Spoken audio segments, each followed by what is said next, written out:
ভাই মা বাবারা কেন মনে করে যে বন্ধুদের সাথে ট্রিপে গেলে আমি আর জ্যান্ত ফিরবো না, আমার ডেড বডি ফিরবে। দুনিয়ার সব দুর্ঘটনা আমার সাথেই ঘটবে। পাহাড় থেকে খাদে পড়ে যাব, সমুদ্রে ভাইসে যাব, রোড অ্যাক্সিডেন্ট হয়ে যাবে, হারায় যাব, একা একা কোথাও চলে যাব, ট্রেন থেকে আমি নামবো, তারপর ট্রেন ছেড়ে দিবে, তারপর নাকি আমি চলন্ত ট্রেনের পিছনে দৌড়ায় দৌড়ায় উঠবো। ট্রেনে কেউ ঘুমের ওষুধ মিশাই আমাকে খাওয়াই দিবে, আমার ব্যাগ ছিনতাই করে নিয়ে যাবে, আমাকে চুরি করে নিয়ে যাবে, তারপর আমার কিডনি বেঁচে দিবে। সিট থেকে উঠে আমি ট্রেনের দরজার সামনে গিয়ে দাঁড়ায় থাকবো। চলন্ত ট্রেন থেকে পড়ে আমি ট্রেনের তলায় চলে আসবো। আমি নাকি বন্ধুদের না বললে একা একা সেলফি তুলতে গিয়ে জঙ্গলে হারাই যাবো।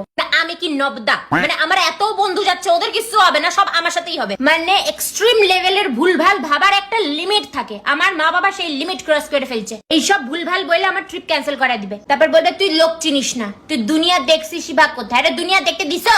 দুনিয়া দেখার তো পারমিশন দাও না, তাহলে দুনিয়াটা দেখবো কি করে? ঘরে বসে বসে দুনিয়া কি করে দেখে লোকে? আরে ভাই কেউ এদেরকে বুঝাও যে আমি বাড়িতে রিটার্ন আসবো, আমার সাথে কিচ্ছু হবে না।